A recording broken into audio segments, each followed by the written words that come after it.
शुरू कर दिया जी। अस्सलाम वालेकुम। अच्छा,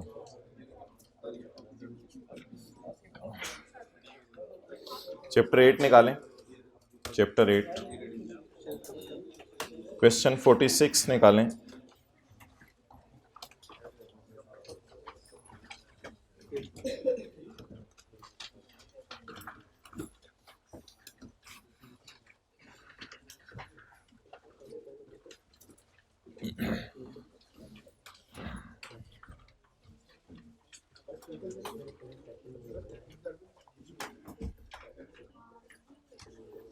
ओके, क्वेश्चन 46, पेज 165।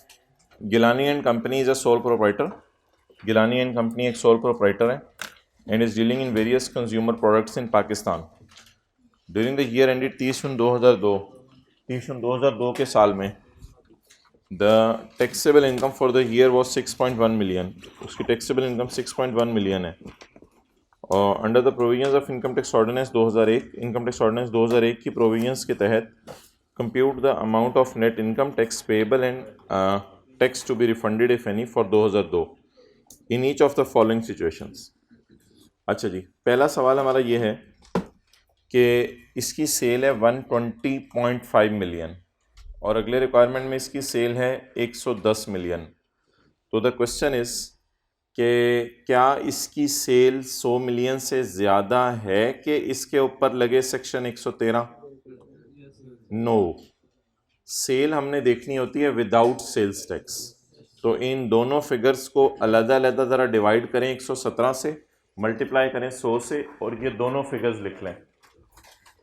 इन दोनों को डिवाइड करें 117 से और मल्टीप्लाई करें 100 से।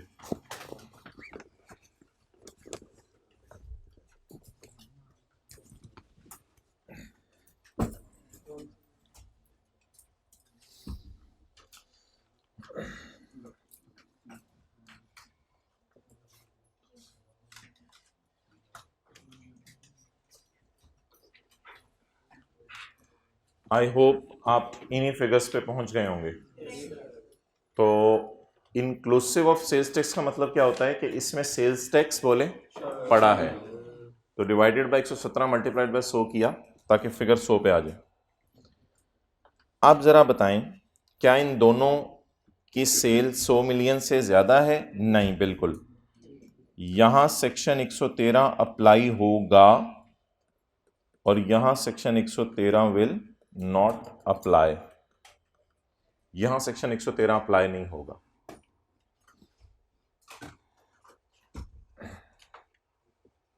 Okay, next. एक ही दफ़ा थोड़ा आगे हो जाए तो हर 1 मिनट बाद इस तरह होना पड़ेगा।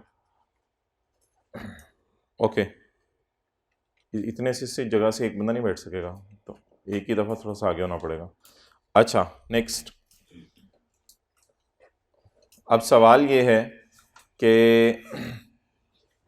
हमने मिनिमम टैक्स जब लगाना है सेक्शन 113, तो सेक्शन 113 लगाने के कॉन्सिक्वेंसेस क्या होंगे?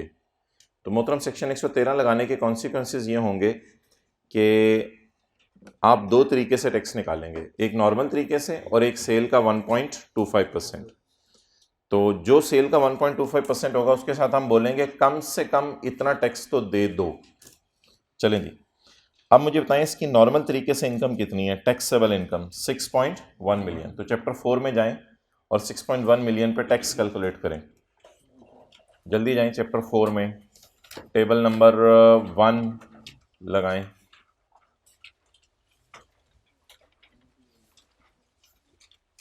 जी, टैक्स बताएं इसका कितना बन रहा है नॉर्मल तरीके से। इधर आगे आ जाओ, 4th रो में टैक्स इसका कितना बन रहा है नॉर्मल तरीके से, जल्दी बताएं। 1365, ये टोटल जवाब है। 1365,000 नहीं आने दे रहे वो। मैं कहता यार आप लोग फिर दोनों बाहर निकल जाओ ना, उसको आगे तो आने दो। अच्छा, अब लगाएं सेल का 1.25%, सेल का 1.25%।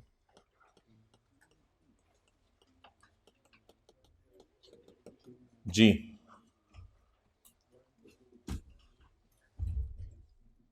ये कितनी देर में आप लोग रनिंग में आएंगे? एंड पे बैठे हैं आप, एंड पे बैठे हैं आप। 1 2, वरना वो हाइब्रिड वाला रूम फ्री है बिल्कुल। पता नहीं उधर हाइब्रिड वाले भी शायद बिला पूछे इधर बैठ गए, मुझे तो ये फीलिंग आ रही है। 1 2 7 3 9 3 1 2 3 9 3। ये जी सेल का 1.25% आ गया। ओके आप बता दें ये बंदा नॉर्मल तरीके से टैक्स दे या सेल का 1.25%? ये बंदा नॉर्मल तरीके से टैक्स दे या सेल का 1.25%? कम से कम हुकूमत कहती है 12 लाख तो दे दो, कम से कम 12 लाख तो दे दो। वो बंदा पहले ही 13 लाख लेके आ रहा था, तो वो बंदा 13 लाख लेके आ रहा था, गवर्नमेंट ने कहा कम से कम 12 बोल के गवर्नमेंट चुप कर गई, नहीं नहीं चलो 13 ही आने दो। तो आप बताएं गवर्नमेंट को टैक्स कितना जमा कराएगा? 13 लाख। और कोई कैरी फॉरवर्ड शेरी फॉरवर्ड का सीन नहीं होगा इसमें। ओके क्यों? इसलिए कि जो नॉर्मल है वही पेएबल है। बोले जो नॉर्मल है वही पेएबल है। भाई आप हाइब्रिड के हैं, आप पहले नंबर, हाँ तो उधर जाए ना, जो जिस क्लास के उसमें जाए। जी आप फिजिकल की, इधर आ गए हैं फर्स्ट रो में। ओके थर्ड रो में भी जगह बना दें, फोर्थ में।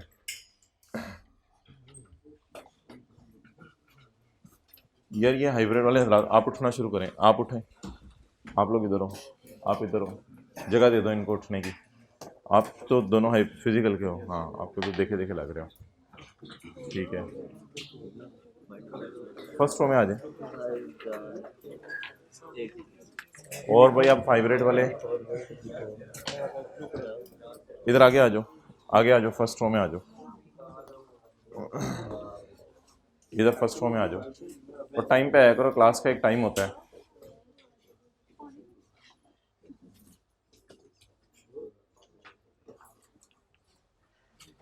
अच्छा जी दूसरा मोहतरम बताएं, दूसरी दफ़ा निकलवाएं जी टैक्स नॉर्मल तरीके से, जल्दी जल्दी वही वाला निकलाएगा ना, 1365,000।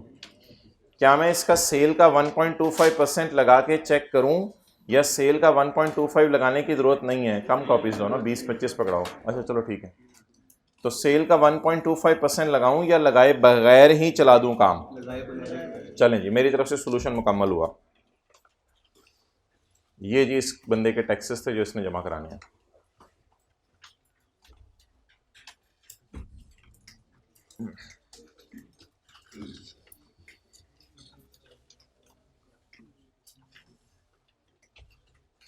भैया ने बड़े शौक से टाइम पूछा था किस टाइम क्लास शुरू होनी है, उसने कल आया नहीं अभी।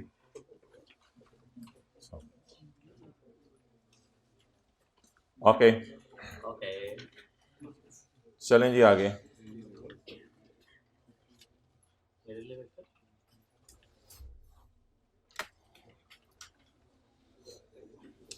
क्वेश्चन 36 निकालें।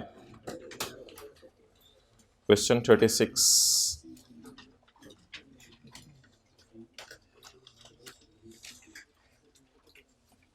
अंडर द, इधर पहली रो में आ जाओ दोनों। Under the provisions of income tax ordinance 2001 certain persons are required to pay the tax. कुछ लोगों ने टैक्स पे करना है 1.25% ऑफ सेल का। Explain the term turnover. Turnover की डेफिनेशन दे दें number 1। Number 2 list the persons who are required to pay minimum tax. वो लोग बताएं जिन्होंने मिनिमम टैक्स पे करना है। And number 3 discuss the rules related to carry forward of minimum tax. Minimum tax के कैरी फॉरवर्ड के rules बताएं। बताओ नहीं, यू विल बताओ। अच्छा पेज 156, तो एक्सप्लेन द टर्म टर्नओवर। ये जी टर्नओवर की डेफिनेशन है।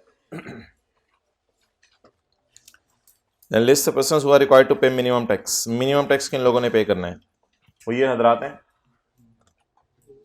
Discuss the rules relating to carry forward of minimum tax. Minimum tax को carry forward करने के rules. तो minimum tax को carry forward करने के rules ये आ रहे हैं. लिखें 2 का C, 113 के 2 का C.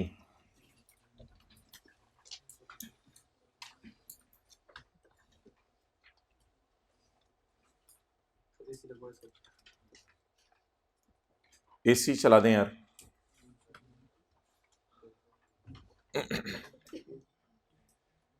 Okay, next.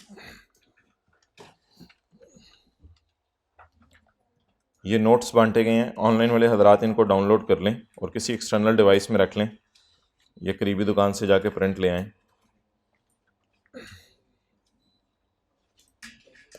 निकालें जी पेज 132, उस पर R पॉइंट निकालें बिजनेस के चैप्टर में. आप हजरात का आना बहुत मुबारक हो. आप हजरात तशरीफ़ लाए. आखिरी दफ़ा फ़िज़िकली, एक और दफ़ा हम मिलेंगे ऑनलाइन. छोड़िए, आपकी जान तो नहीं छोड़ी जाएगी. कोई आधे घंटे के लिए अगले मंडे को जूम मीटिंग करेंगे हम आखिरी. फिर उसमें गले भी मिलेंगे, बाय बाय भी होगा. ऐसे नहीं आपकी जान छोड़ी जाएगी. अभी आपको आधे घंटे के लिए बुलाया जाएगा.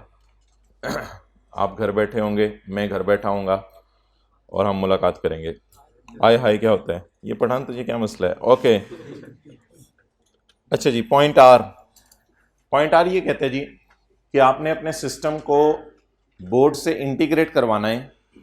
तो आपने अपने सिस्टम को जो बोर्ड से इंटीग्रेट करवाना है, तो अगर आप ऐसा ना करवाएं तो आपको इसकी सज़ा मिलेगी. सज़ा ये मिलेगी कि आपके खर्चे, किसी को नोट्स ना मिले हाथ खड़ा कर दें.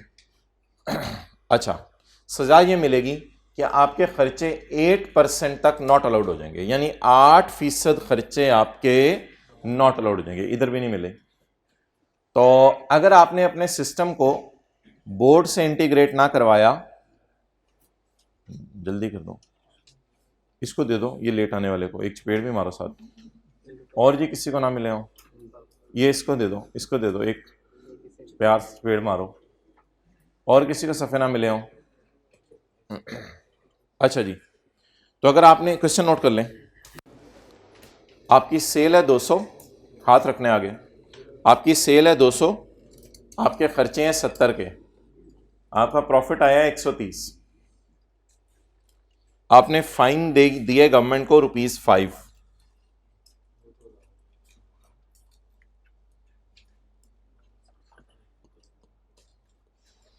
और आपका सिस्टम नॉट इंटीग्रेटेड, आपका सिस्टम बोर्ड के साथ इंटीग्रेटेड नहीं है.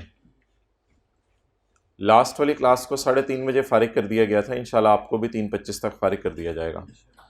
तो दूसरी दफ़ा उस सफ़र से गुजरने ना, बस हम थोड़ी सी होस्ते तेज़ चलाएं, 5 मिनट हमारे बच जाएंगे. अच्छा, अब आप हजरात मुझे ये बताएं कि मेरा प्रॉफिट कितना है? प्रॉफिट 130. वर्किंग,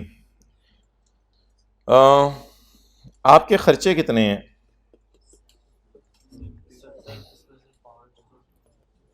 पहले तो ऐड करें ना फाइन. ये मैंने सॉल्यूशन शुरू कर दिया है. फाइन आज जगह रखी हुई है उसने आपके लिए, आ जाओ. फाइन आपने ऐड कर दिया, क्योंकि ये खर्चा बिजनेस का जेन्युइन खर्चा नहीं है, आपने ऐड कर दिया फाइन.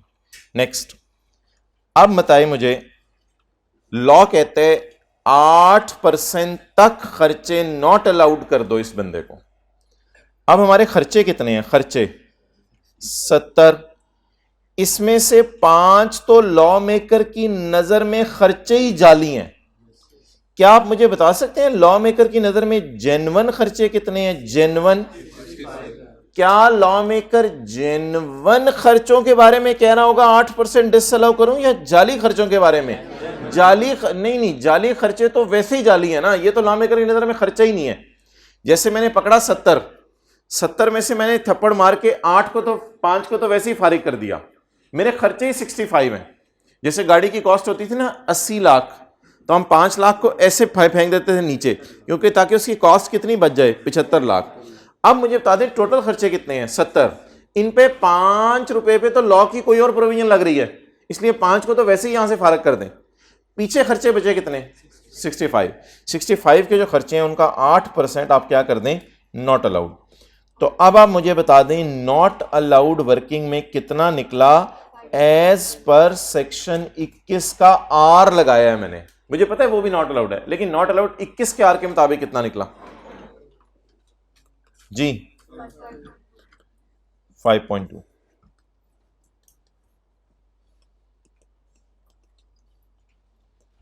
सेक्शन 21 के आर वाला डिसअलाउंस टोटल 140.2।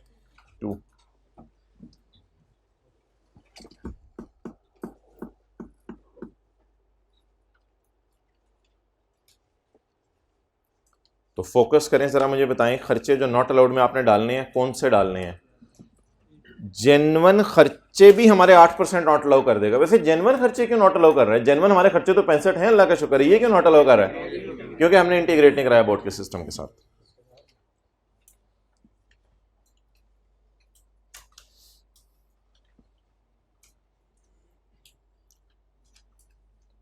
ओके 1 2 3 4 6 सी लगे हुए, मैं गिन देता हूँ। 6 लगे हुए यार, इधर अटेंटिव रहें, इधर अटेंटिव रहें। 6 सी हैं, एक कुर्सी पड़ी हुई है, एक टीचर है, इसके पीछे भी वाइट बोर्ड है। जो जो करना है, बल्ब भी गिन दूंगा, ब्रेक कोई हुई तो बल्ब भी गिन के दे दूंगा। अच्छा जी, नेक्स्ट।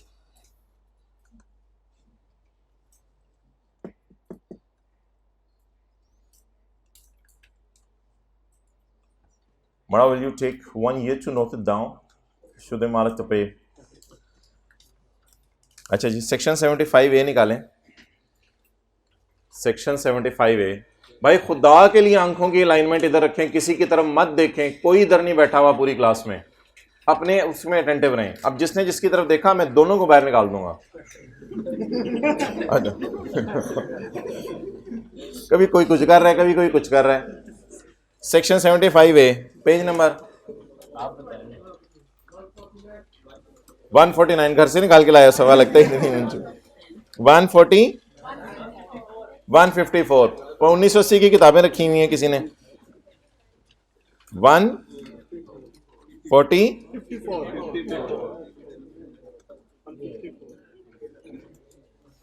अच्छा जी, ये जो पॉइंट है जिसमें लिखा हुआ है आप इमूवेबल प्रॉपर्टी कैश में ले सकते हैं, नहीं ले सकते कैश में, इसमें हमने ये पढ़ा था कि हमने एक प्रॉपर्टी खरीदी थी 19 मिलियन की, जिसमें 6 मिलियन की पेमेंट कैश में कर दी थी।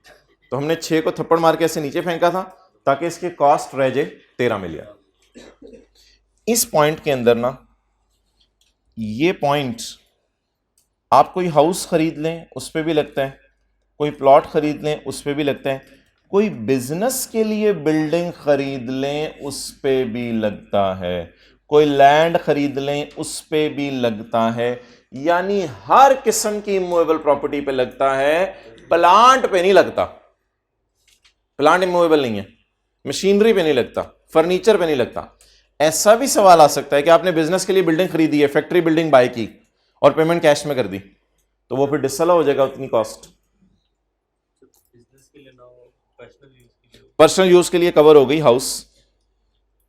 अगर आपने कैश में पेमेंट किया तो ये जुर्म है। For further details you can ask me here. आज क्लास के बाद वाला प्रोग्राम भी नहीं है।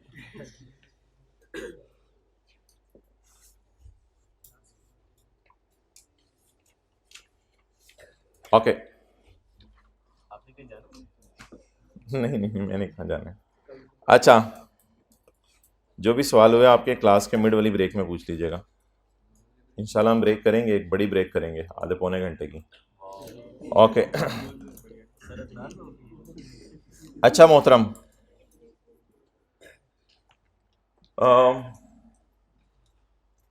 ये थ्योरी के सवालों में थोड़ा सा मसला कर रहे हैं इनकम के साथ। अच्छा ये ना हाथ रखना है आप लोगों ने प्लीज़, बहुत से लोग ना इसको हाथ रखे बगैर प्रोग्राम कर रहे हैं।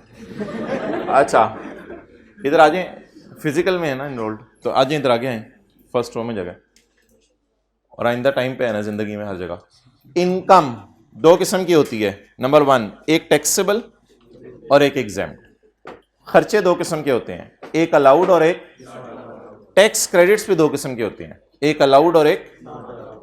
अब ये जो आप लोगों ने एक प्रोग्राम शुरू किया हुआ ना थ्योरी के सवालों में, एग्रीकल्चर इनकम इज अलाउड, अब ये पता नहीं कौन सी अंग्रेजियां, इज नॉट अलाउड। लो जी, agriculture income is not allowed लिख रहे हैं। Fine is exempt, fine is अल्हम्दुलिल्लाह exempt. Fine not allowed, not allowed. खर्चों के साथ अलाउड नॉट अलाउड लिखना होता है, और इनकम्स के साथ एग्जाम्प्ट और टैक्सेबल लिखना होता है। तो ये थोड़े से ना जरा होश के नाखून लेके चल रहे हैं। अब देख लें सारे बबलू शबलू सारे पहुंच गए। अच्छा चलें जी, लेट स्टार्ट। सवाल शुरू करेंगे। इधर उधर की क्या बात कर, तू इधर उधर की ना बात कर, तू बता कि बासित ने क्या किया। देखते हैं जी बासित ने क्या किया। क्वेश्चन नंबर 1, तैयार हो जाए, कोट शोट उतार दें अपने जी। सवाल शुरू करें। मार्कर, भाई मार्कर लाना, किधर पड़े हुए? एसी को क्या करना है, बंद करा दें भाई। एसी इधर से उतरवा ही दें आप, 25 पे ले जाएं इसको।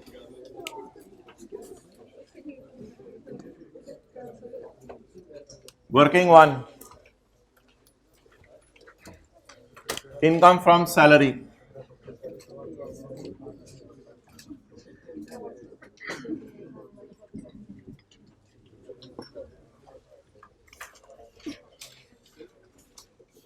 बासित, किसी को सफा ना मिला हो हाथ खड़ा करें, बिल्कुल मिलना भी नहीं चाहिए। बस for the purpose of this question सफे ला दो यार। For the purpose of this question assume that today is 31 अगस्त 2022। इस बात का क्या मतलब होता है, टुडे इज 31 अगस्त 2022? आज 31 अगस्त 22 है, ये तो मतलब है मैं, हाँ मतलब ये है कि 30 जून 22 का न्यूमेरिकल है, 30 जून 22 का न्यूमेरिकल है, और हम 31 अगस्त पे खड़े हैं। क्योंकि आपको पता है ले आओ एक ही दफा ले आओ रिमोट, साथ हीटर भी ले आओ, लगा दो जहां जहां चाहिए। अब तो इतनी गर्मियां आ गई हैं कि अच्छा, तो बरकत के लिए लोग जो है वो स्वेटर पहन के आए हुए हैं बस आज। ओके, नहीं बंद ही कर रहे हो? Oh no no no no no, principal साहब को शिकायत लगा दूंगा मैं आपकी। ठीक है चलो, अब इधर करो, इधर इसको कर दो 23 पे, इसको कर दो 23 पे। असल में मेन सीन आने लगे हैं क्लास के, इसलिए बच्चे जरा ज्यादा मुतवज्जे हो गए हैं। भाई दांत बाहर रखने हैं क्लास में, दांत नहीं अंदर रखने आज, दांत बाहर खोलो जरा, होंठ दोनों। अच्छा जी, फॉर द पर्पज टूथब्रश भेज देंगे, कोई मसला नहीं। For the purpose this question assume today is 31 August 2022।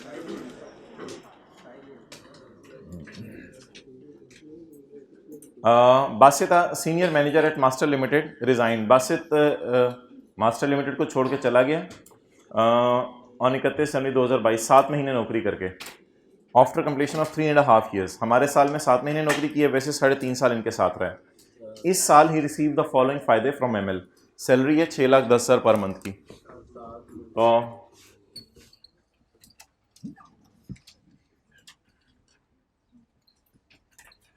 Ji and पे नजर आ रहे हैं, जरा हाथ का करते हैं, फॉन्ट साइज मैंने सही रखा हुआ है।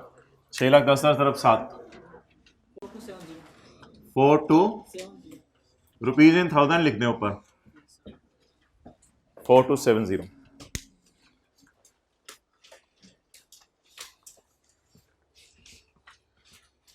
जल्दी करें ना, 15 साल लगाने हैं नोट करने में। तस्वीर तस्वीर की ऑप्शन कोई नहीं होगी, ये बीच बीच में वर्किंग्स मिटती रहेंगी और नई वर्किंग्स आती रहेंगी। भाई आप फिजिकल में एनरोल्ड हैं, आ जाए फिर। Allowance equal to 5% of salary, उसको अलाउंस मिला है सैलरी का 5%। खुले दिल से और मुस्कुरा के जगह दिया करें, जहां जगह होगी वहीं मैं बुलाऊंगा बंदे को। An allowance equal to 5% of salary, जो सिर्फ और सिर्फ खर्च हुए in performing the official duties, उसको अलाउंस दे रहे हैं 5% ऑफ सैलरी, जो कि ऑफिशियल ड्यूटीज के लिए है। तो हम जाएंगे सैलरी के चैप्टर में, और सैलरी के चैप्टर में हम वही तस्वीर देखेंगे जो परसों की क्लास वालों को दिखाई है। लेवल आप हमारा देखें कि दोनों जगह एक ही। अच्छा, तो ये एक तस्वीर है जो आपके मोबाइल में कहीं वो बहुत पुरानी सेव हुई है, अब तो डाटा भी वॉश हो गया हुआ है। अलाउंस या तो ऑफिशियल ड्यूटी के लिए होगा या ऑफिशियल ड्यूटी के लिए नहीं होगा।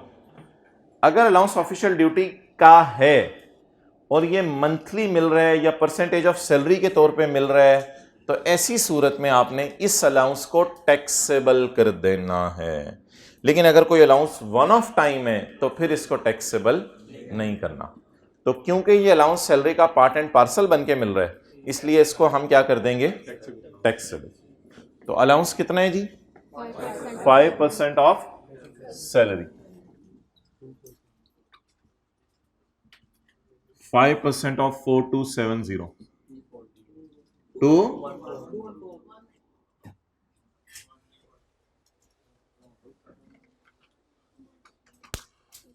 राउंड ऑफ कर दो, उसे मत बताओ। अगर अब भी वो नहीं कर रहा तो अब कोई फायदा नहीं बताने का, अब उसे पेपर रुपीज में ही करने दो, वो बस आंडे आंडे ही लगाता रहेगा पूरे पेपर में। अब बात निकल चुकी है बहुत आगे। क्या हर मंथ मिल रहा है? 5 allowance equal to 5% of salary, multiply by 12 इसलिए नहीं करना कि सरकार ये जो फिगर है ये ऑलरेडी 12 लग के आई हुई है या 7 महीने लग के आई हुई है, जो भी है, तो वो तो ऑलरेडी ओके। और यकम जुलाई 2021 साल के पहले दिन, ये थोड़ी सी अलाइनमेंट इन कर लें। मैं उधर होता हूँ, आप उधर होते हैं, आप उधर होते हैं, मैं उधर होता हूँ, ये यही चलता रहने क्लास में। ऑन यकम July 2021 where an assessment order has been, on यकम July 2021 he leased a car, उसने गाड़ी लीज पे ली है, having a fair value of 48 lakh eight a monthly rental of 1,20,000। He page rental, वो जो गाड़ी का किराया दे रहा है अपनी पॉकेट में से दे रहा है, फ्रॉम हिज ओन सोर्सेज। और इस गाड़ी को इस्तेमाल करे, कभी कभी दफ्तर आ जाता है इस गाड़ी पे, कभी कभी घर वालों को झूठे देता है। बताएं जी। अब आप अगर सोचें कि इस गाड़ी का एम्प्लॉयर से ताल्लुक ही कोई नहीं, क्योंकि ये गाड़ी इसको एम्प्लॉयर ने लेके नहीं दी हुई, एम्प्लॉयर ने इसको गाड़ी ने लेके दी हुई, ये अब मैं आपको साबित करने लगा हूं। एक है बासित, अब हर एक का आपके वाला लेवल नहीं होता ना, वो मेरे जैसे बैठे होते हैं। एक है एम्प्लॉयर और एक है leasing company. He leased a car, वो गया होगा लीजिंग कंपनी के पास और लीजिंग कंपनी ने उसको गाड़ी दी होगी eight a monthly rental of 1,20,000। हर महीने ये लीजिंग कंपनी को कैश देगा 1,20,000 फ्रॉम हिज ओन सोर्सेस, अपने घर से पैसे निकाल के। और इस व्हीकल पे कभी कभी वो दफ्तर आ जाता है। अब दफ्तर आने पे अगर एम्प्लॉयर इसको गाड़ी के कोई खर्चा दे, वो अलग फिर बात है, वो अलग बात है कि एम्प्लॉयर कहे यार गाड़ी का सारा पेट्रोल मेरी तरफ से डलवा लिया करो, ये है वो है। अब it has nothing to do with employer, तो इसलिए इसको हम टोटली क्या करेंगे, इग्नोर करेंगे। तो डैश डाल के लिख देंगे।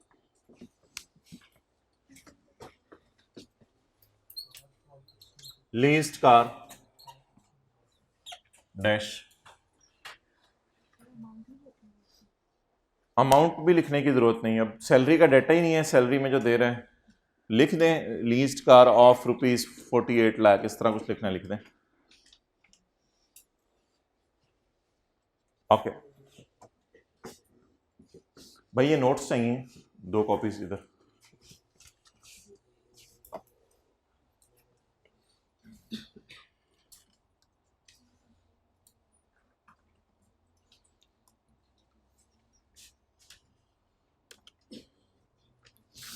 ऑन 15 फरवरी 2022, 15 फरवरी 2022 को कोई चीज़ आपको ऐसी हुई ना जिसकी आपने पिक्चर लेनी है और मैंने आपको मौका ना दिया, क्योंकि पिक्चर सारी आप ले चुके हुए हैं, तो वहाँ पे फ़ौरन लिख लिया करें यूट्यूब, और फिर यूट्यूब पे जब ये लेक्चर अपलोड होगा वहाँ से आप फिर कुछ तस्वीर ले लीजिएगा जो भी करना है।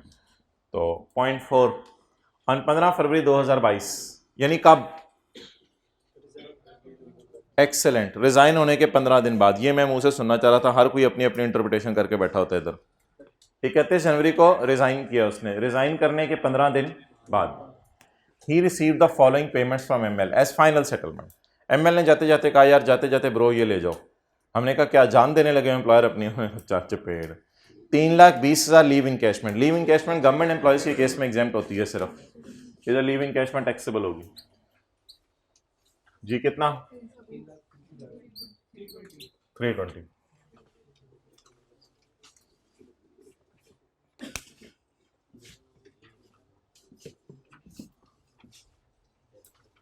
आगे जी 22 लाख रुपए गोल्डन हैंडशेक के पैसे आ रहे हैं।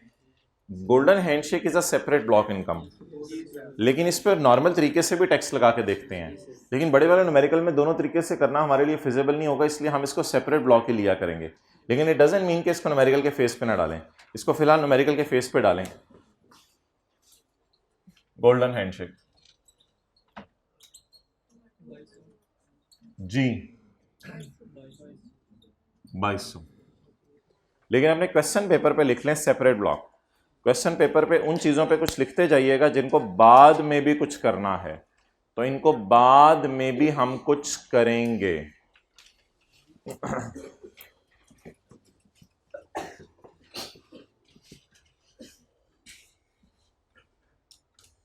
जी आप फिजिकल में एनरोल्ड हैं, हाइब्रिड में?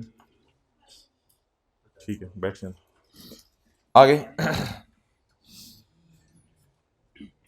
प्रीवियस 3 इयर्स का एवरेज टैक्स रेट उसने आपको दे दिया, नोट्स दे दिया करो यार आने पे खुद ही।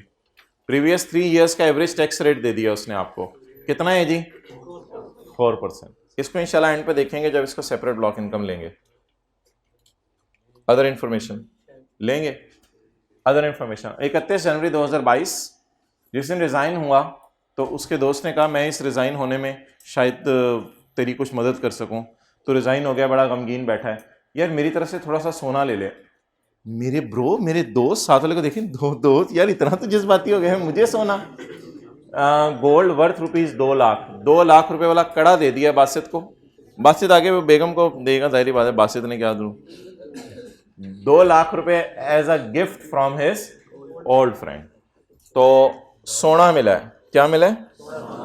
सोना, सोना, सोना, नॉट सोना, सोना, उठना, जा। अच्छा भाईजान इस मसले को भी आप हमेशा के लिए हल कर लें। भाईजान आगे आए, आगे आए, ये फर्स्ट रो में ये दोनों बैग उठा दें, आप इधर ही रहें, ये दोनों बैग उठा दें, ये दोनों बैग उठा दें। अच्छा जी अब मोहतरम सवाल यह है कि अगर गिफ्ट मिले ना इन काइंड, बैठ जाना, लोगों ने तस्वीर लेनी है, अगर गिफ्ट मिले इन काइंड तो ऐसी सूरत में देखा जाता है कि रिश्तेदार से मिले या रिश्तेदार के अलावा किसी से मिले। अगर रिश्तेदार से मिले तो नॉट टैक्सेबल, और अगर रिश्तेदार के अलावा किसी से मिले तो टैक्सेबल। अच्छा अब गिफ्ट इन काइंड से क्या मुराद है? गिफ्ट इन काइंड से मुराद है किसी ने आपको कीबोर्ड दे दिया, किसी ने आपको मोबाइल की केसिंग दे दी, किसी ने आपको पेन दे दिया, किसी ने आपको केबल पकड़ा दी, किसी ने आपको लैपटॉप दे दिया। इट इज कॉल्ड एज, बोलें, गिफ्ट इन काइंड। ये होता है गिफ्ट इन काइंड। इसमें रिलेटिव और नॉन रिलेटिव होना देखा जाता है। अब क्योंकि ये दोस्त है जो कि रिलेटिव नहीं है, अब ये रिलेटिव ना होने की वजह से इसका गिफ्ट जो है वो क्या हो जाएगा, बोलें, add in income from other source. लेकिन मेरा अगला सवाल,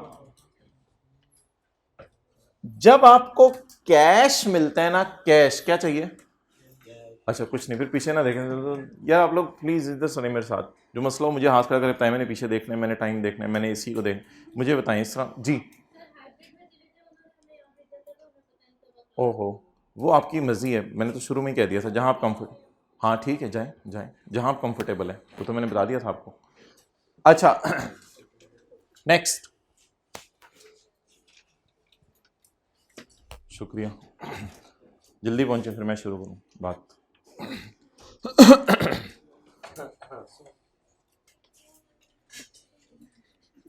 ओ भाई इन दिनों के अंदर सर को जाने का टाइम नहीं होता, तुम मोबाइल ते लगे हो सरकार, ये दे दो। मेरे ख्याल से आप तो कुछ नहीं कहोगे, आपकी तबीयत मुझे है अंदाजा, वापस कर दूंगा आपको, मार्च में आ जाना। मेरे घर का पता है, मेरे नहीं बता दूंगा, आ जाना। जोर की नमाज पेपर देकर ना मेरी मस्जिद में पढ़ना, 12:15 पेपर खत्म होना है। कहाँ पे है, सेंटर कहाँ है? अभी नहीं पता, आप आ जाओगे 1:30 बजे तक, 1:30 बजे नमाज होती है। ओके चलें जी, अब आप मुझे ये बताएं कि चलें जी मैं शुरू करूं। अच्छा, अब आप मुझे ये बताएं कि अगर कोई पर्सन है, उसने गिफ्ट लिया है कैश में। कैश का मतलब है कि अब कोई बंदा आपको गिफ्ट देना चाह रहा है पैसे, तो पैसे देने के कई तरीके हैं, या कैश दे दें, या क्रॉस चेक दे दें, या ऑनलाइन ट्रांसफर कर दें, ये सारे तरीके पैसे देने के हैं। If someone is interested in giving cash gift, तो प्लीज अब आपने रिलेटिव नॉन रिलेटिव का रूल नहीं लगाना कि ये रिलेटिव है ये रिलेटिव नहीं है, अब ये रूल नहीं लगाने। अब आपने सिंपल क्या देखना है कि देने वाले ने जो गिफ्ट दिया है वो चेक से दिया है, या ऑनलाइन बैंकिंग चैनल से दिया है, या क्रॉस चेक से दिया है, और उसके पास एंटीएन है या नहीं है, ये रूल देखने हैं, ना कि रिलेटिव नॉन रिलेटिव होना। तो अक्सर पेपर में सवाल आता है, उसकी वालिदा ने, उसकी ग्रैंड मदर ने पैसे दिए, तो ये बच्चे ये वाली प्रोविजन खोल लेते हैं। ना ना ना, जिस मर्जी ने पैसे दिए, पैसों पे कौन सा वाला रूल लगेगा, एंटीएन और नॉट एंटीएन वाला। यहां रिश्तेदार नॉन रिश्तेदार की कोई कैद नहीं है। बहरहाल ये वाला पॉइंट अभी हमारा लग नहीं रहा, हमारा सिर्फ ये वाला पॉइंट लग रहा है। इस वजह से गोल्ड उसको 2 लाख वाला मिला है, that will be income from other source. Okay,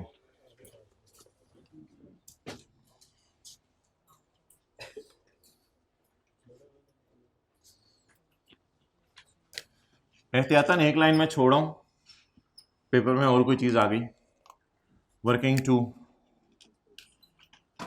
income from other source, gold from friend जी 200।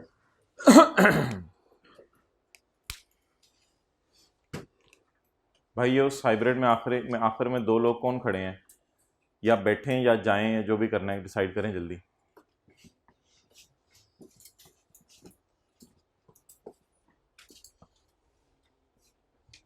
ओके आगे चलें जी।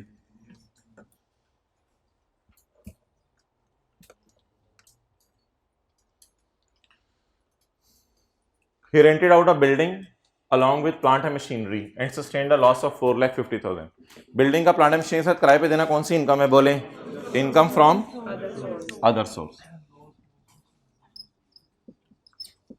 Rental from building and plant and machinery, जी बताएं 450। ये जो अदर सोर्स का हेड है या कोई भी हेड है, तो उसमें आपस में तो प्लस माइनस करने की इजाजत है ना। जैसे कैपिटल गेन में प्राइवेट कंपनी पे लॉस आ जाए, ज्वेलरी पे गेन आ जाए, तो आपस में प्लस माइनस करने की इजाजत है। अभी लॉसी के चैप्टर के रूल ना लगाएं, लॉसी के चैप्टर के तब रूल लगेंगे जब किसी हेड का टोटल हो। तो अभी टोटल तो होने दें, अभी टोटल तो होने दें, फिर लॉसी के चैप्टर के रूल देखेंगे क्या लगाने हैं। तो ये जो एक ही हेड के अंदर चलते चलते प्लस माइनस आ जाए, इनको अन्यवा किया करें प्लस माइनस, इनकी कोई परेशानी वाली बात नहीं।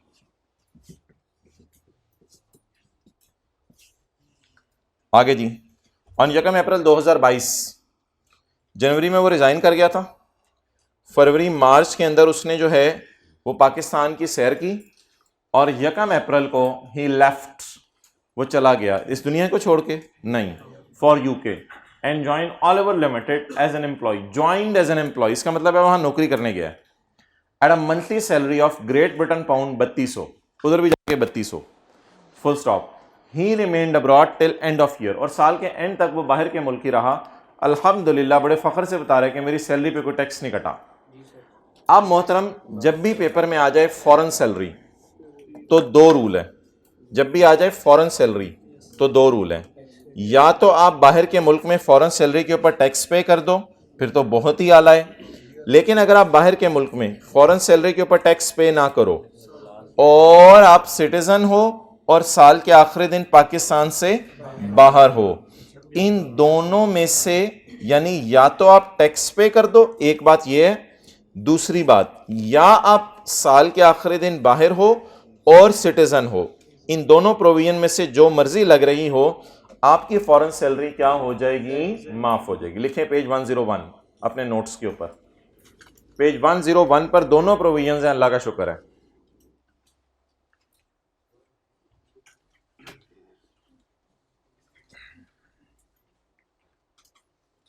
तो ये जी फॉरेन सैलरी यहाँ भी एग्जेम्प्ट हो सकती है, फॉरेन सैलरी यहाँ भी, जिनमें से जो मर्जी प्रोविजन लगा लें। तो माना कि इसने टैक्स पे नहीं किया, लेकिन सवाल में देखें एक लाइन लिखी हुई है, ही वॉज देयर, कुछ इस किस्म की लाइन लिखी हुई है सवाल के अंदर। सवाल में लिखा हुआ है एंड ही रिमेन्ड अब्रॉड, और वो बाहर ही रहा। अब ये कौन सी इनकम बनने लगी है जी? Working number 3, income from salary, income from salary, उधर ही कर लेते हैं।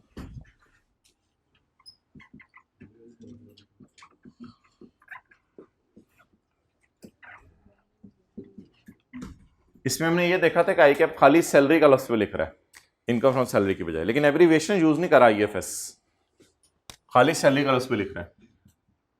फॉरेन सोर्स की बजाय आप खाली फॉरेन भी लिखेंगे तो चलेगा काम पेपर में।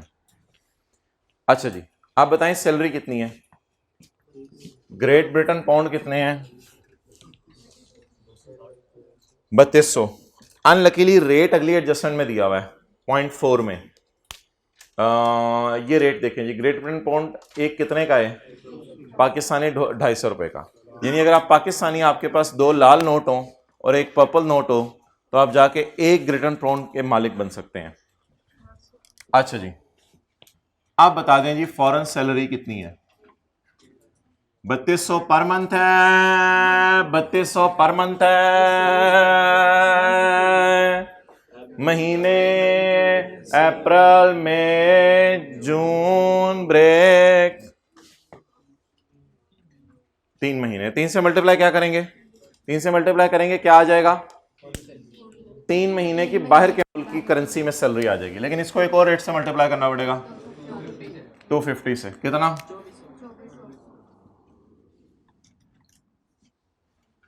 क्यों कर रहे हैं? ये तो एग्जाम्प्ट है। क्यों कर रहे हैं? इसलिए कि मैंने ऐड करके लेस करनी है। हमें डीओजी ने बाइट नहीं किया कि हम कैलकुलेशन कर रहे हो, हम इसे यूज करेंगे। आज सारे डीओजी सोए हुए हैं, हमने सुबह सुबह क्लास शुरू कर दी है। ओके, तूने बुलाया है किसी को? मुझे ऐसे क्यों देख रहा है? सारे सोए हुए हैं। ओके जी, वहां सिटीजन लिखा हुआ है तो एज्यूम करेंगे ये सिटीजन है। ऐसा कहीं कोई ऐसा नहीं लिखा हुआ कि ये नॉन सिटीजन है, ये सिटीजन होगा। सिटीजन होता है पाकिस्तान का आईडी कार्ड हो, लिखते ना एज्यूमिंग सिटीजन, अच्छी बात है। एज्यूमिंग सिटीजन नीचे यहां छोटा सा एज्यूमिंग सिटीजन 0.4 वाई, इग्नोर नहीं करना, ऐड करके लेस करना है। एग्जाम में को शो करनी है चीजें, हम शो करने जा रहे हैं उधर, आप समझ रहे हैं, हम बैठने जा रहे हैं सिर्फ। While residing in UK, UK में रहते हुए Basit served as a visiting faculty member. उसने विजिटिंग फैकल्टी मेंबर के तौर पे सर्व किया किसी यूनिवर्सिटी में। वहां से उसने 1500 रुपए कमाए फ्रॉम यूनिवर्सिटी और उसने खर्चे किए 500 रुपए के। विजिटिंग फैकल्टी मेंबर का मतलब है किसी शाम को क्लास लेने चला जाता होगा, सुबह तो नौकरी कर रहा है ना, संडे को क्लास ऑन कर लेता होगा, इस किस्म का स्टोरी कर रहा है। उधर जाके भी पाकिस्तानी गेम ऑन कर दिया इसने, संडे को क्लासें। Withholding tax deducted by university amounted to GBP इतने। विद होल्डिंग टैक्स उस पर बाहर के मुल्क के अंदर जो है वो कटाए 225। अच्छा जी, अब मुझे बता दें क्या इसको मैं बिजनेस इनकम में डालूं या अदर सोर्स में? सैलरी नहीं होती, याद रखिएगा। विजिटिंग फैकल्टी मेंबर जो है वो आपका एम्प्लॉय नहीं होता। ये सिर्फ थोड़ी सी देर के लिए जब आप रिक्वेस्ट करती है ऑर्गेनाइजेशन तो पढ़ाने आता है, तो बिजनेस में ना डालें इसको, बेहतर है इसको इनकम फ्रॉम। और ये जो 2 एग्जेम्पशंस अवेलेबल है ना, ये सिर्फ तब अवेलेबल है जब आप फॉरेन सैलरी कमा रहे हैं। अगर आप बाहर के मुल्क में कैपिटल गेन चाइना कमाएं, बिजनेस इथोपिया कमाएं, अदर सोर्स ग्रेट ब्रिटेन कमाएं, अदर सोर्स लंदन में कमाएं, डेट ऑल इज टैक्सेबल। हाँ, इस पे जो आपने फॉरेन कंट्री में टैक्स पे किया उस पर टैक्स माफ हो जाएगा। तो 1500 माइनस 500, कमाया कितना? 1500, खर्चा कितना किया? 500। उस यूनिवर्सिटी ने टैक्स कितना काटा? इसको एंड पे लिखेंगे, इसको लिख लें एंड पे, फॉरेन टैक्स रेट। 2 चीजें हो गई हैं, एक हमने ये हाईलाइट कर ली है 4% का रेट, नहीं वो नहीं होगा ना, वो मुझे ही करना पड़ेगा, आपकी तरफ से नहीं होगा। इसको लिख अब हो गया सही। अच्छा अब इसको लिख लें, एंड पे टैक्स क्रेडिट 225 को।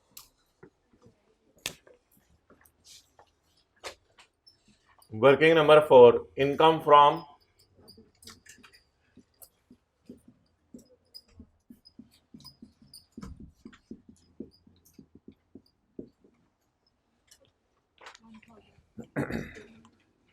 अच्छा जी, या प्रॉफिट निकाल दें या आप रेवेन्यू में से खर्चे अलग अलग माइनस कर दें।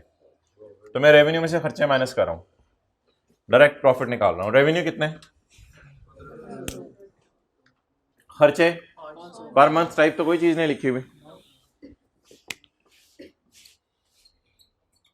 1500 माइनस ये 1000 रुपया क्या आ गया, ग्रेट ब्रिटेन पाउंड जो आपको बचे। अब आपने इसको किससे मल्टीप्लाई करना है, रेट से। रेट बोले 250।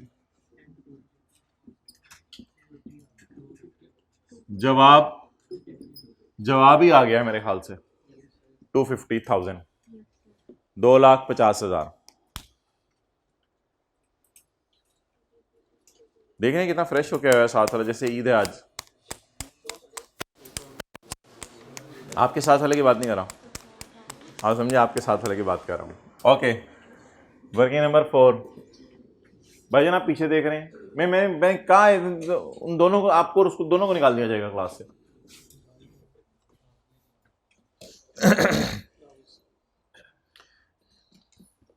ओके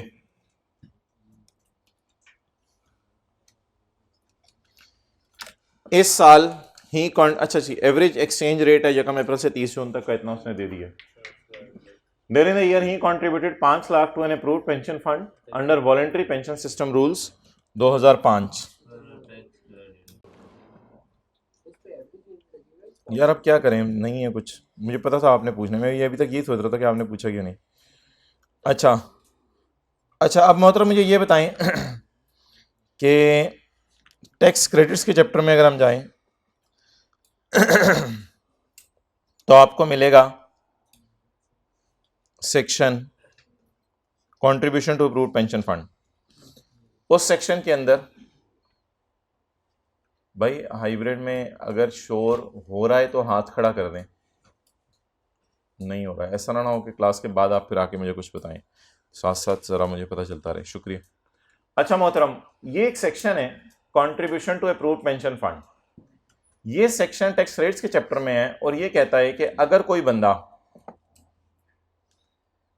अपने लिए पेंशन की फिक्र करे तो उसको हम टैक्स माफ करेंगे। अपने लिए पेंशन की फिक्र का मतलब यह है कि ये बंदा कहे कि मैं फलां जगह नौकरी कर रहा हूं, मुझे एम्प्लॉयर ने तो पेंशन देनी नहीं, तो मैं ऐसा करता हूं कि हुकूमत के खजाने में जाके खुद ही पैसे जमा कराता रहता हूं। हुकूमत ने एक स्कीम बनाई हुई है वॉलंटरी पेंशन सिस्टम, वॉलंटरी, अपनी खुशी से आप आके पैसे जमा कराएं, हम आपके ही पैसे रिटायरमेंट के बाद आपको in the form of pension वापस कर देंगे। इसमें याद रखिएगा बंदा खुद जाके पेंशन की बास्केट अपनी खरीदेगा और गवर्नमेंट के पास रखवाएगा, खुद जाके ये पैसे जमा कराएगा। N eligible person earning income shall for premium paid, जो खुद पैसे पे करेगा जाके, उसके ऊपर इसे टैक्स माफ होगा। तो इसके ऊपर हमने टैक्स क्रेडिट देने, तो इसको टैक्स क्रेडिट लिख के आगे चलते हैं। सेक्शन 62, 63। अच्छा एक चीज़ है, मैं इस सवाल का हिस्सा नहीं बनाना चाह रहा था वो, लेकिन मैंने इस सवाल का हिस्सा बना दिया। इसको लोग मिक्स करते हैं, हालांकि ये दोनों अलग अलग बातें हैं। वो क्या बात है? इट इज़ डिफरेंट, ये कॉन्सेप्ट डिफरेंट है एक और कॉन्सेप्ट से, that is employer contribution to pension fund. एक तस्वुर है हमारे लॉ में employer contribution to pension fund, वो क्या तस्वुर है?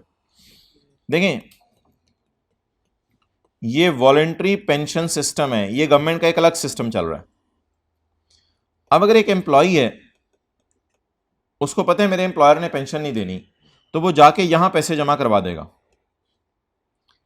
लेकिन अगर कोई और एम्प्लॉई है जो किसी एम्प्लॉयर के पास काम कर रहा है और एम्प्लॉयर ने खुद सोचा हुआ है कि मैं एम्प्लॉय को रिटायरमेंट के टाइम पे पेंशन दूंगा, तो एम्प्लॉयर इसके लिए एक पेंशन की बास्केट खरीदेगा, पेंशन फंड।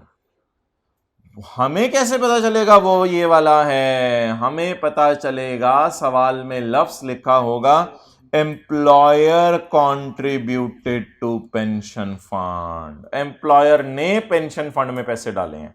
इनको इग्नोर करना है पेपर में। द रीजन इज कि ये पैसे वो होते हैं जो एम्प्लॉयर एम्प्लॉय के लिए बास्केट में लग करके रख रहे हैं। रिटायरमेंट के टाइम पे ये देने होते हैं, इसलिए इन पे साथ साथ टैक्स नहीं लगाना होता। तो मैंने कहा था पेपर में लफ्ज आ जाए employer contribution to pension basket. ये एम्प्लॉयर ने उसके लिए पेटी खरीद के रख लिया, उसको रिटायरमेंट के टाइम पे देगा। Employer contribution to pension basket will be ignored in paper. इसको डैश डाल के इग्नोर कर देंगे। और रिटायरमेंट के टाइम पे भी जो पैसे मिलेंगे इग्नोर ही करेंगे। अगर ये बंदा सिटीजन ऑफ पाकिस्तान है तो इसको जो पेंशन मिल रही होती है वो माफ होती है। तो एक लफ्ज आएगा पेपर में employer contributed in pension fund, एक लफ्ज आएगा employee contributed in pension fund, वो टैक्स क्रेडिट होगा। और जब लिखा आएगा employer contributed in pension fund, वो फिर डैश डाल के इग्नोर कर देंगे। ये क्या लिखा हुआ है? It is different from employer contribution to pension fund and that is ignored. वो इग्नोर किया जाता है। दैट या दिस जो भी लिखना चाहें आप, ब्रैकेट वाली बात, इट इज इग्नोर्ड, इसको इग्नोर किया जाता है। पता कैसे चलेगा ये पैसे वो वाले हैं? एम्प्लॉयर डाल रहा होगा। अच्छा एक और बात सुन लें, इसमें जरूरी नहीं कि पेपर में वाज़े लिखा हो पिछली वाली लाइन में ही contributed 5 lakh to approve pension fund, इतना सा भी लिखा हो सकता है। अगर आगे लिखा हो ना अंडर वॉलंटरी पेंशन रूल 2005, फिर तो कोई बात ही नहीं रहेगी, ये टैक्स क्रेडिट वाला पॉइंट ही है। ये तो ज्यादा आसान है। लेकिन आजकल जो सवाल आ रहा है उसमें वो सिर्फ वो ये लिख रहे हैं during the year he contributed to pension fund. No, it is not employer contribution. He का मतलब जब भी आ जाए तो एम्प्लॉय खुद अपने लिए पेंशन सेव कर रहे हैं, तो that pension fund is for tax credit, इसको टैक्स माफ होगा 5 लाख। तो ये दो लफ्ज हैं। अगर ये लफ्ज आ जाए तो टैक्स क्रेडिट, और अगर ये लफ्ज आ जाए तो डैश डाल देंगे। ये 2 पॉइंट्स हैं जो आपने ढूंढने हैं। वॉलंटरी का फंड ना भी लिखा हो। आगे चलें जी। During the year ended 30 June 2022,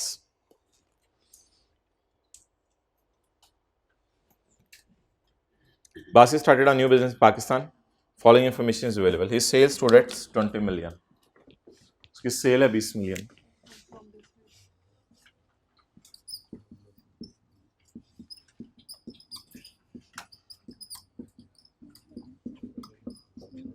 income from business Pakistan source. जी यार ये क्या मसला है? क्या आप सोए तो देखना, फिर आपसे करूंगा क्या मैं। सेल दोगी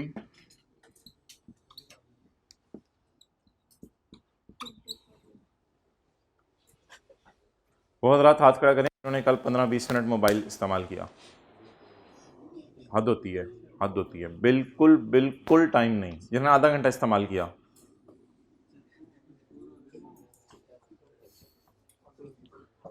वैसे आई एम रियली अमेज्ड, मैं सीरियसली बता रहा हूँ।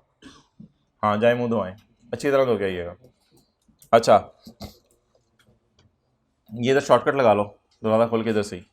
सेल है 20 मिलियन। मिसलेनियस खर्चे अलाउड होंगे नॉट अलाउड होंगे? अलाउड होंगे, कोई डिटेल नहीं बताई हुई। 0.7 मिलियन है। 0.7 मिलियन होता है 7 लाख। 0.7 मिलियन होता है 7 लाख। और हमने 3 0 काटने हैं क्योंकि हम रुपीज इन 1000 में कर रहे हैं, तो ₹700। सेल से चलते हुए अलाउड खर्चे माइनस कर दें।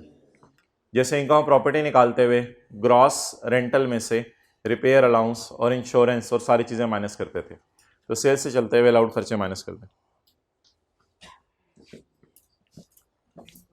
इनका 2 million on feasibility study of the project. Feasibility study को मंथ बेस पे पोर्शन कभी भी नहीं करना, बस पूरा पकड़ना है और 5 से डिवाइड कर देना है या 20% से मल्टीप्लाई कर देना है। तो पेज नंबर बता दें। जहाँ पे लिखा हुआ है feasibility study falls under the definition of pre commencement, भूल गया था मुझे प्री कमेंसमेंट का लफ्ज़, आप लोगों ने भी नहीं बोला। Feasibility study falls under the definition of pre commencement expenditure, page number 144 page लिख लें। साथ वाले ने खोल लिया था, एक बंदे ने कहा मैं उधर से ही देख लूँ, अच्छा किया, वक्त बचा लिया, अच्छा किया। फिजिबिलिटी स्टडी बेहतर है प्री कमेंसमेंट एक्सपेंडिचर लिख दीजिएगा पेपर में जी। अमाउंट वो देखो मुंह धोने गया, क्या कर रहा है? अच्छा, प्री कमेंसमेंट एक्सपेंडिचर बोले कितने? 2000 डिवाइडेड बाय 5 या मल्टीप्लाइड बाय 20%, एक ही बात है। डिवाइडेड बाय 5 या मल्टीप्लाइड बाय 20%, एक ही बात है। तो इधर उधर की ना बात कर, डिवाइड कर 5 से जी। 400 तो आ गया ना, चलें आगे चलें।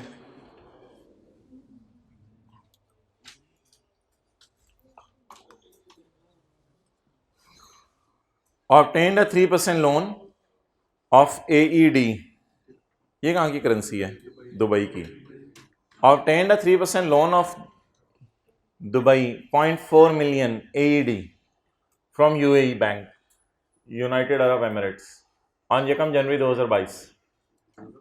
लोन लिया है यकम जनवरी 2022 को, हमारे साल के मिड में, for the purchase of plant. Plant के खरीदने के लिए लोन लिया है, कौन सा स्टैंडर्ड जहन में आ रहा है? IAS 23 जहन में आ रहा है?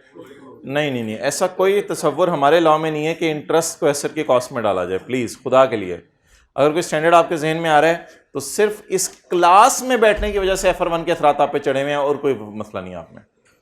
तो बस ये इसको इग्नोर कर दें, डिलीट कर दें इस बात को जहन से। क्या कि इंटरेस्ट जो है वो एसेट की कॉस्ट में डाला जाता है अंडर IAS 23, लेकिन वो भी तब डाला जाता है जब क्वालिफाइंग एसेट हो। लेकिन ये सारी डिस्कशन तो हमारे लिए है ही नहीं, हम तो इंटरेस्ट को हमेशा एक्सपेंस में डालते हैं। तो इसलिए ऐसी को बात ज़हन में लाइएगा कि इंटरेस्ट को एसेट की कॉस्ट में डाला जाएगा। इंटरेस्ट पे होने सालाना, यकम जनवरी 22 तो 31 दिसंबर 22, हमारे साल के बाद पे होना है।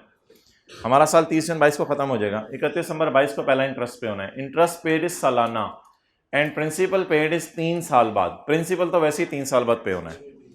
तो अब सवाल सिर्फ ये रह गया कि मैंने जो इंटरेस्ट कैलकुलेट करना है वो interest, what should I calculate the interest, कितना इंटरेस्ट मैं कैलकुलेट करूं? 6 महीने का इंटरेस्ट कैलकुलेट करूं या पूरे साल का इंटरेस्ट कैलकुलेट करूं? इंटरेस्ट एक जेन्युइन खर्चा है मेरा। अगर मैंने बिजनेस कमाने के लिए लोन लिया है और लोन पर इंटरेस्ट पे किया तो इंटरेस्ट मुझे खर्चे के तौर पे माइनस करने की इजाजत है। अच्छा, अब आप मुझे ये बताएं, अगर मैं 0.4 को लिख दूं 4 लाख AED का लोन, तो क्या ये बात सही है? आई रिपीट, 0.4 मिलियन का मतलब है 4 लाख AED। अगर आप मुझे 4 लाख AED लोन आपने ले लिया बाहर के मुल्क से, तो मैंने 4 लाख फेस पे तो नहीं डालना, इसलिए मुझे 4 लाख पूरा ही लिखने दें। 4 लाख AED मल्टीप्लाइड बाय 3%। जब मैं 4 लाख पे लगाऊंगा 3%, तो ये मुझे क्या निकल आएगा? 1 साल का इंटरेस्ट। ये क्या निकल आएगा? जब मैं लगाऊंगा 6/12 का फैक्टर, अब ये क्या निकल आएगा? 6 महीने का इंटरेस्ट। अब भी जो इंटरेस्ट निकलेगा वो AED करेंसी में निकलेगा। इससे अब मल्टीप्लाई करने में आपके पास 3 ऑप्शंस अवेलेबल हैं। यकम जनवरी का रेट तो बिल्कुल नहीं लगाना, क्योंकि वो तो लोन लेने का रेट है, ना कि इंटरेस्ट के खर्चे का। वो तो लोन लेने का रेट है। लोन को तो मैं बात कर ही नहीं रहा कि लोन पाक रुपीज में आपने कितना लिया। अगर मैं आपसे पूछता लोन पाक रुपीज में कितना लिया, फिर यकम जनवरी का रेट आप चूज करते। अब रेट बच गए 2, एक रेट है 30 जून का और एक रेट है एवरेज। अब हमारे लॉ में ना वाज़े तौर पे कोई गाइडेंस दी नहीं हुई, इसमें लोगों का इख्तलाफ है। कुछ लोग कहते हैं इंटरेस्ट 6 महीने टाइप की चीज़ है कोई, तो बेहतर है कि एवरेज रेट लगा दो। और एक अकाउंटिंग स्टैंडर्ड है IAS 21, उसमें बड़ी वाइज़ गाइडेंस दी हुई है कब क्या रेट लगाना है, लेकिन हमारे लॉ में गाइडेंस नहीं दी हुई। इनकम टैक्स ऑर्डिनेंस के अंदर। इनकम टैक्स ऑर्डिनेंस में लिखा होता है जब अमाउंट टेक इनटू अकाउंट करें उस वक्त का रेट लगा दें, और कुछ लोगों की राय है कि 30 जून का रेट लगा दें, लेकिन आई कैप ने अपने सोल्यूशन में ये वाला रेट लगाया है 53, क्योंकि आई कैप को फील हुआ है शायद इंटरेस्ट 6 महीने टाइप चीज़ है तो एवरेज रेट लगाना ज़्यादा मुनासिब है, इसलिए उसने एवरेज रेट लगाया है इंस्टेड ऑफ के ईयर एंड का रेट लगाएं, क्योंकि इंटरेस्ट भी 6 महीने टाइप चीज़ है कोई, तो फिर इसलिए रेट भी 6 महीने टाइप का ले लो। कितना है जी बोलें? 53।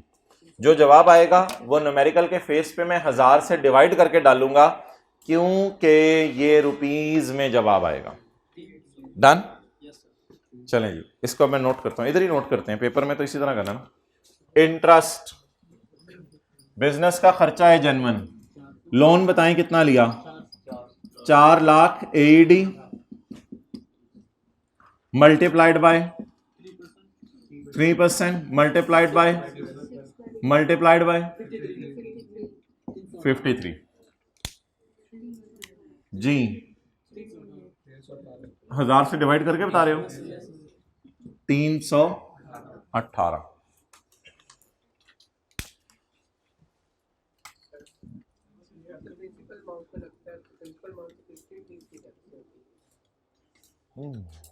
बाहर के मुल्क वाले ये नहीं देखते, बाहर के मुल्क वाले अपनी करेंसी में लेते हैं वापस, प्लीज वो इस पे नहीं देखेंगे एक्सचेंज रेट कितना था, वो सिर्फ ये कहेंगे, बाहर के मुल्क वाले क्या कहेंगे कि आपने पाक रुपीज में कितना लोन लिया हुआ है या एडी में कितना लोन लिया हुआ है, वो एडी में पकड़ेंगे 3% लगाएंगे, 6/12 कहेंगे और कहेंगे ये पैसे भेजो।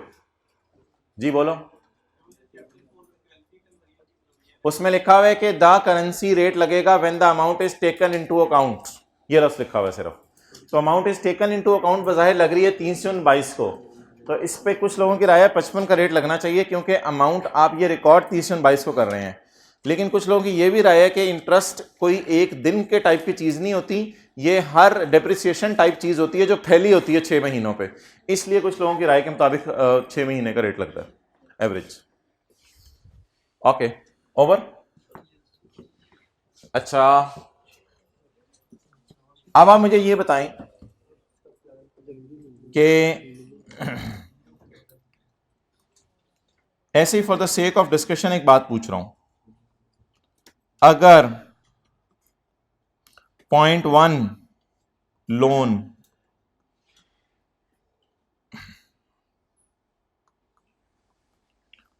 अगर 0.1 का लोन अभी है, कितना लोन? 0.4।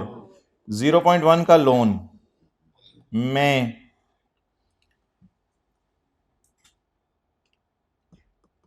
30 अप्रैल को वापस करता तो इंटरेस्ट कैसे कैलकुलेट होता बताएं? अगर 0.1 का लोन मैं 30 अप्रैल को वापस करता तो, लिख लें आप कहीं, अगर 0.1 का लोन मैं 30 अप्रैल को, प्रिंसिपल अभी प्रिंसिपल कितने सालों बाद पे होने? 3 सालों बाद। ये सवाल से हट के डिस्कशन हो रही है, कहीं साइड पे लिखेगा, ऑनलाइन वाले छोटे भाई की कॉपी ले आए कहीं से। अगर 0.1 अदर इनकम नहीं लिखी हुई, बड़ा 0.1 है, अगर 0.1 का लोन मैं 30 अप्रैल को वापस करता तो इंटरेस्ट कैसे निकलता?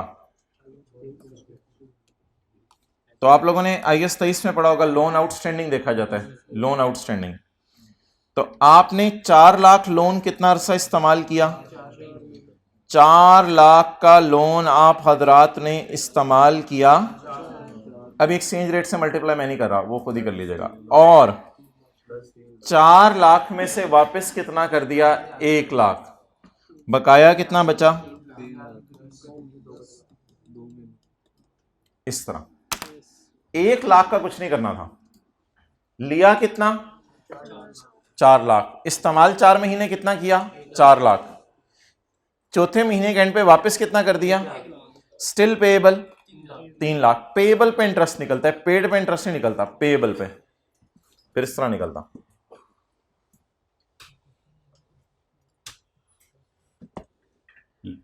ओके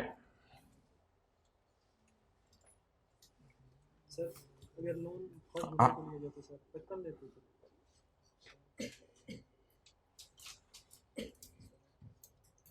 55 कहां से आ गया?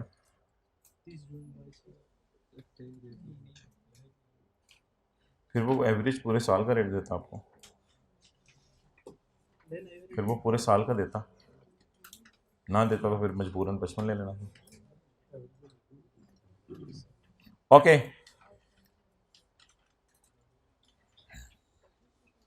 Install the plant and machinery at a cost of 10 million on 14 March 2022। Plant and machinery install हुई है जी। तो इनिशियल अलाउंस बता दें, कॉस्ट बताएं, 10,000 ज़रब 25%, 2500 इनिशियल अलाउंस आ गया। अब बताएं टैक्स वालों की डिप्रिसिएशन, कॉस्ट बोलें 10,000 माइनस इनिशियल अलाउंस, बिल्डिंग के लिए 10, कंप्यूटर के लिए 30, बाकी सब के लिए 15 बोलें, 11-25, 11-25 तो नहीं, अभी तो 9-20 हुए हैं।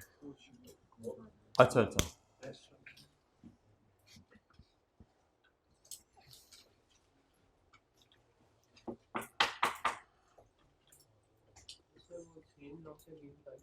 जी वो मैं बताता हूँ।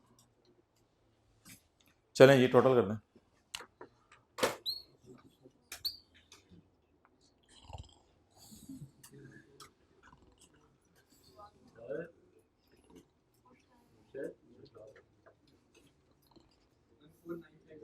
वन 4,957, इसका बता दें टोटल। अल्लाह अकबर, आगे हो आप? मुंह धोने गए थे? अच्छा भाईजान, जिन बैठा हुआ है क्लास में।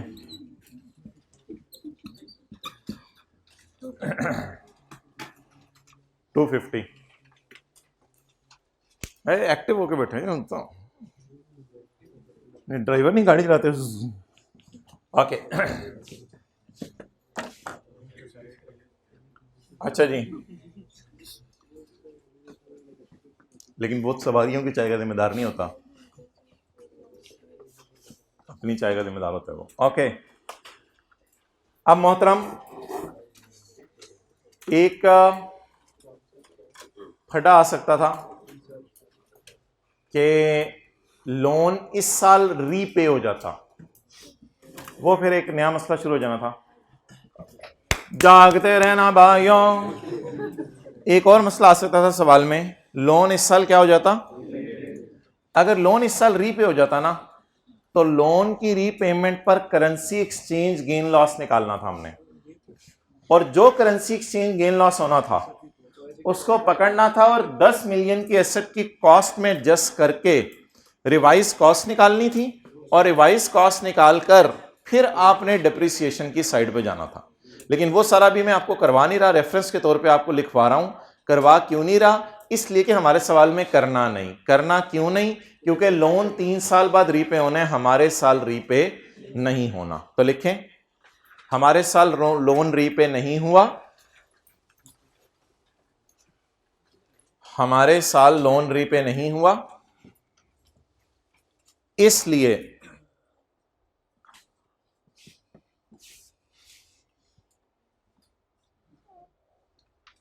रीपेमेंट का गेन लॉस कोई नहीं है।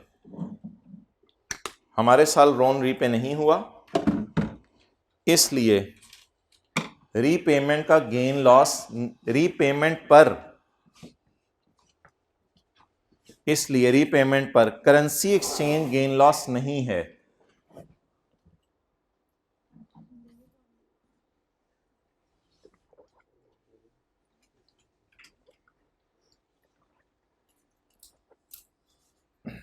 अगर लोन रीपे होता, अगर लोन रीपे होता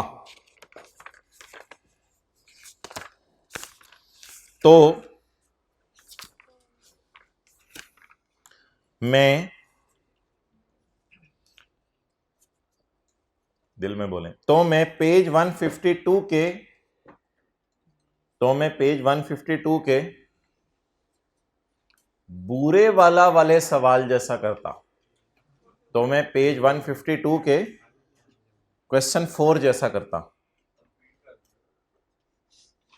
कहां तक पहुंचे हो? तो तक तो पहुंच गए हो ना। मैं रिप्ले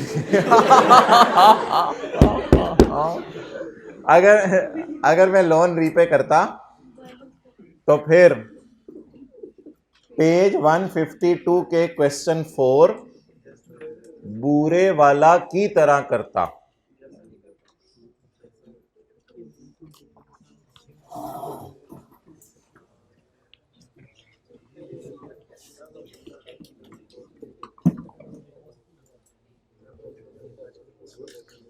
ओके, फेस न्यूमेरिकल का मोहतरमा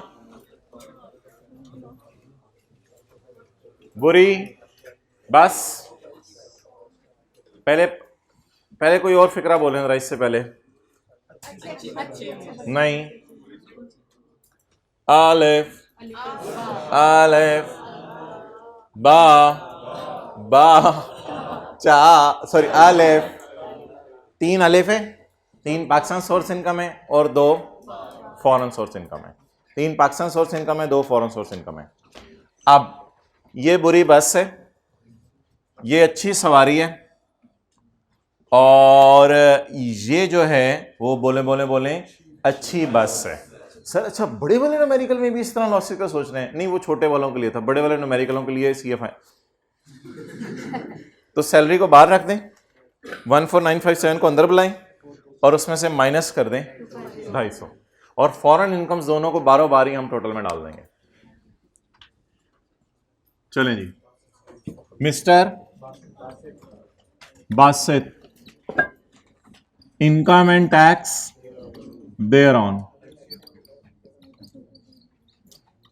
टैक्स ईयर 2022। चलें जी,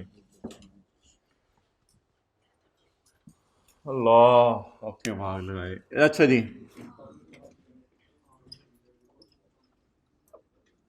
क्लास के बाद किसी ने पूछना ये भाग क्या होता है?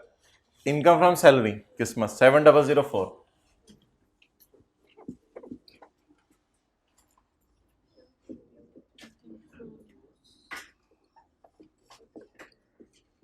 इनकम फ्रॉम बिजनेस की बस लाके खड़ी करें 14957।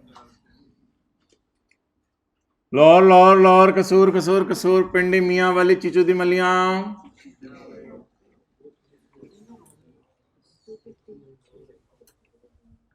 Less income from other source तो इन्ना लिल्लाह 14957 माइनस 250।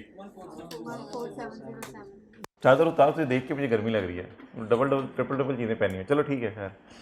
अच्छा बोलें 14707। अब फॉरेन इनकम में जो लॉसेज हैं उनको ऐसे उंगली से पकड़ के नीचे फेंक दें, और फॉरेन इनकम में जो पॉजिटिव है उनको बस ऐड कर दें। दोनों पॉजिटिव हैं।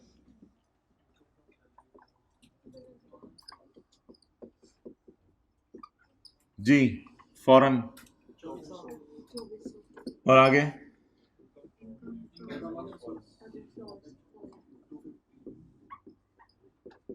इनकम फ्रॉम, ये मैंने ये डाला है फॉरेन के लिए, पेपर मैंने डाली है वैसे 250। जस्ट बात ही ऊपर के ऊपर साथ वाले बंदे की शीट खींच के और नीचे ऐसे लगा दिया, जैसे उसने किया वैसे ही मैंने। अच्छा जी, टोटल करें। वो बच्चे हाथ खड़ा करें जो सुबह से कैलकुलेटर को हाथ नहीं लगाया। हाथ खड़ा 1 2 शर्म या होती है। 24361। बता दें जी आप क्या क्या माइनस करना है। और पुत्र ये एग्जाम्प्ट इनकम तो ने टैक्सेबल करा दी। मैं आपको फिर मशवरा दूंगा, आप लोग यही एग्जाम्प्ट लिख दीजिएगा, क्योंकि सरकार ने कोई और गलती कर जानी है। फिर यही एग्जाम्प्ट लिख दीजिएगा ताकि इधर ही याद रहे। ज्यादा मसला हुआ टीचर को? अच्छा जी, ले जाएंगे लुट मची हुई है। इनकम फ्रॉम सैलरी फॉरेन जो एग्जाम्प्ट है जी। आगे गोल्डन हैंडशेक, सो गोल्डन हैंडशेक सेपरेट ब्लॉक। मुझे क्यों निकाला? तुम्हारे पे सेपरेट रेट है, तुम्हारे पे सेपरेट रेट है। तुम्हें इंग्लैंड लेके जाना है? नहीं, तुम्हारे पे सेपरेट रेट है। ये क्या आ रही है? टोटल इनकम आ रही है, लेकिन ज़कात और एजुकेशन एक्सपेंसेस नहीं है, इसलिए यही टैक्सेबल है। अच्छा एक बात अब याद रखिएगा, आज टोटल इनकम का लफ्ज़ पेपर में नहीं लिख के आना, इसलिए कि वो ना टोटल इनकम इसको कहता है जिसमें सारी इनकम्स पड़ी हों। और अगर आप फोकस करें, हम जो न्यूमेरिकल्स का फॉर्मेट है उसमें भी हमने टोटल इनकम के आगे लाइन खाली छोड़ी हुई है, लिखा कुछ नहीं हुआ, क्योंकि एग्जामिनर की ये ख्वाहिश है कि टोटल और टोटल इनकम कुछ नहीं है। वो टोटल तो आपके समझाने के लिए बोला जाता था। आपने दो ही लफ्ज़ लिख के आने हैं, टोटल इनकम, उसके बाद ये माइनस करके इसको खाली छोड़ना है, इसका कोई नाम नहीं रखना। इसमें से फिर ज़कात माइनस करनी है और जो जवाब आएगा डेट इज कॉल्ड एज, लेकिन अभी टोटल ही टैक्सेबल बन रही है। द रीजन इज टोटल दिल में बोलना है लेकिन सब सफे के ऊपर नहीं लिखना। टैक्सेबल इनकम बोलें 19761।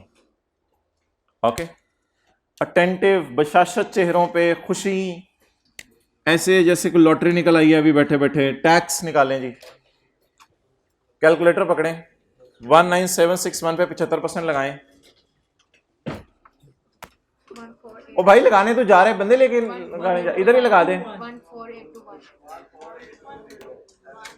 अगर आज भी कोई ये पूछे कि 75% क्यों लग रहे, तो ब्रेक के बाद आपने उसके साथ नहीं बैठना, बस बात खत्म। बस कुछ उसको कुछ ना कहें, अब कुछ मत कहें उसको, बस रिलैक्स हो जाए हम। बस अगले सेशन में उसके साथ नहीं बैठना आपने। आज भी कोई पूछे कि इस पे 75% क्यों लग रहा है, 19761 पे 75% लगाएं। इसे कंपेयर करें सैलरी से, सैलरी कम, सिर्फ पाकिस्तान सैलरी से कंपेयर करना है, फॉरेन तो वैसे ही ऐड होकर लेस होगी, सिर्फ पाकिस्तान सैलरी से कंपेयर करना है, ये भी याद रखिएगा। तो सैलरी कम, टेबल 1 लगवाएं, छोड़ें फिर, मुझे बस फिगर ही बता दें जो टेबल 1 में निकली। 6146 यार, आज कड़ाकेदार बोल रहे हो बड़े अरसे बाद। 6146। अच्छा जी, अब यहां पे खड़े होकर थोड़ा सा बैठना है और बैठ के सोचना है कि आगे न्यूमेरिकल के फॉर्मेट में क्या क्या चीजें हैं। उन चीजों को हम देखते हैं और फिर हम आगे चलते हैं। बोले ना तेरी ना मेरी चैप्टर 18 की बात करते हैं, चैप्टर 19 की। ना मैं आबी ना मैं खाकी,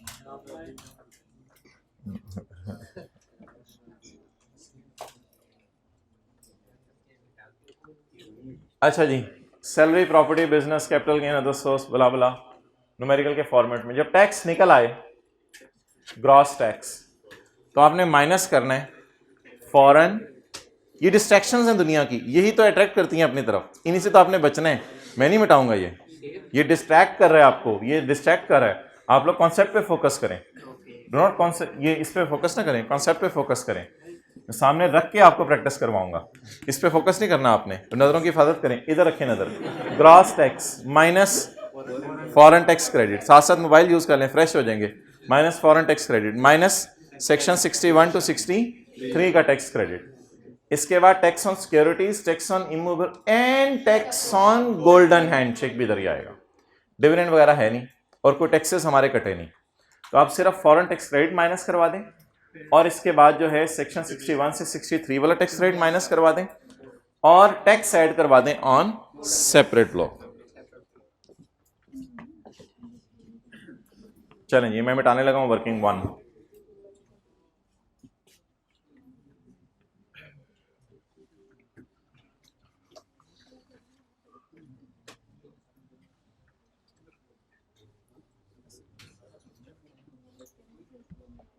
ये मैसेज आते जा रहे हैं, वो भारी होता जा रहा है तेरा मोबाइल मेरी जेब में जो गया हुआ है। जी जी बिल्कुल, I know.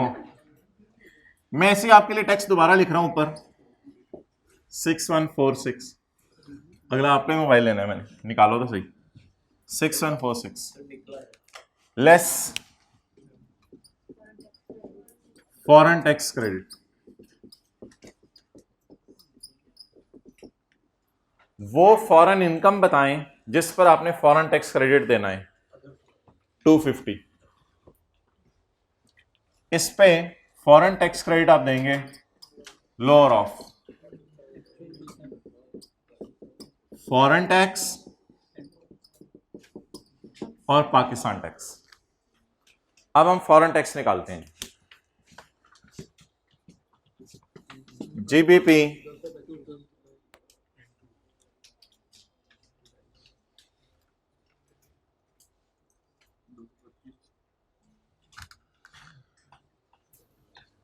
GBP 225 foreign country में पे किया। इसको पाक रुपीज में कन्वर्ट करें, इसको पाक रुपीज में कन्वर्ट करें।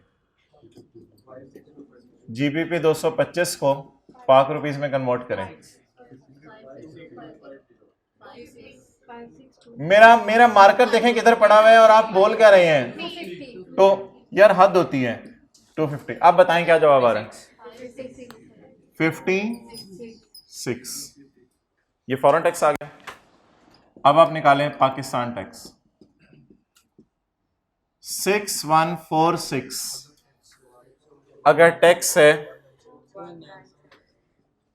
19761 पे, तो बताऊं से मुराद बैंगन होता है, तो बताऊं कि 250 पे कितना है।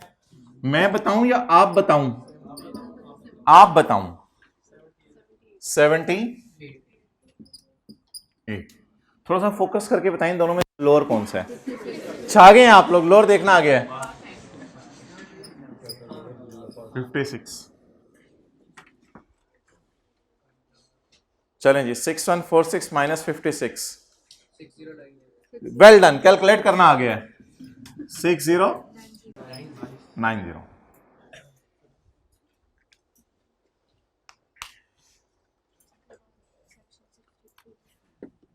Less tax credit under section 63। यह पेपर में लिख के आएंगे for contribution to approved pension fund. जी A over B into C तो लिखने दे पहले, फिर होगा लोअर ऑफ 6090 डिवाइडेड बाय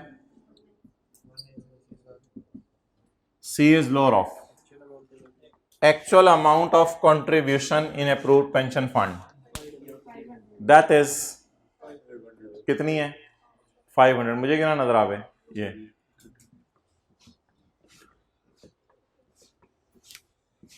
500 या 20% ऑफ टैक्सेबल इनकम 19761। क्या जवाब आ रहा है? 20%। 39। इन दोनों में से लोअर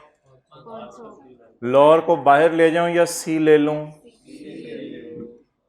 ले लें, सी ले लें। 500।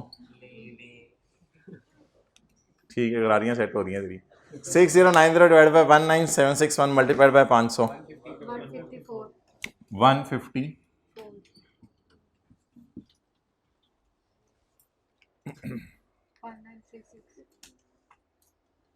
जवाब ही दे दें 5935। क्लास में एग्जिट से पहले सबके मोबाइल पे स्टेटस चेक किया जाएगा कि offline till mid of March. ये स्टेटस चेक किया जाएगा और फिर आप लोगों को छुट्टी दी जाएगी।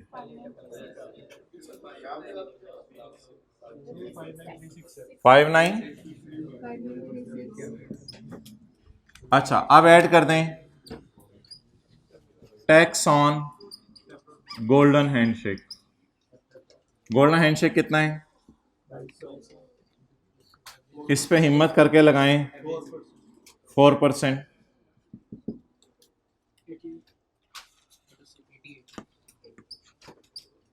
88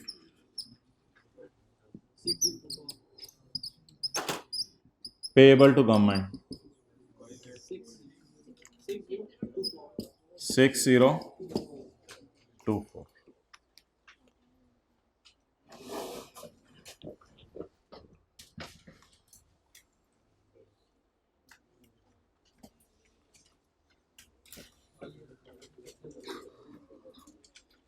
अच्छा जी, कौन सा वाला? गोल्डन हैंडशेक वाला? वो आप जाके सैलरी के चैप्टर पे देखो, गोल्डन हैंडशेक, उस पर 3 साल का पिछला एवरेज रेट यूज होता है। अच्छा जी, अब एक चीज लिखें, ये जो गोल्डन हैंडशेक था ना, इसको असल में 2 तरीके से टैक्स करना था। एक नॉर्मल तरीके से टैक्स लगा के चेक करना था, और एक पिछले 3 सालों का एवरेज रेट लगा के चेक करना था। ये 2 तरीके थे गोल्डन हैंडशेक पे टैक्स चेक करने के। लेकिन हमने क्या किया है, हमने सिर्फ सेपरेट ब्लॉक लगाया है, क्योंकि एक न्यूमेरिकल बड़ा था, उसके अपने तकाजे थे, तो उसमें अगर दोनों तरीके से करते तो बहुत टाइम लग जाता हमें।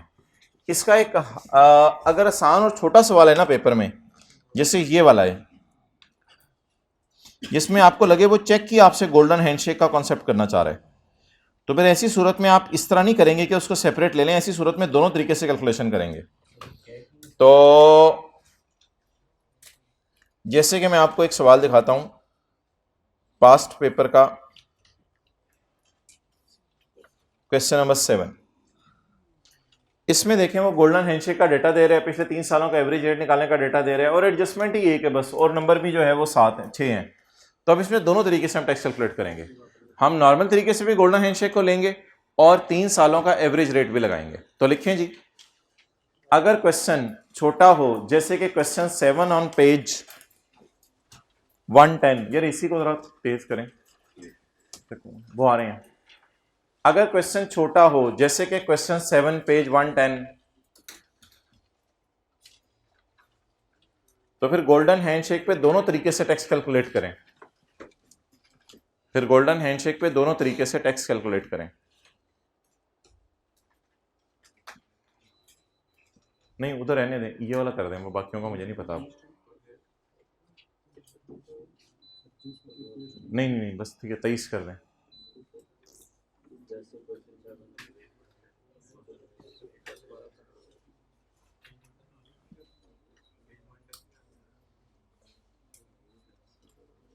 यार यहाँ पे रुकवाओ, पहले वो करो जरा, यहाँ पे रुकवाओ, फिर अगला पार्ट शुरू करवाओ, ताकि वो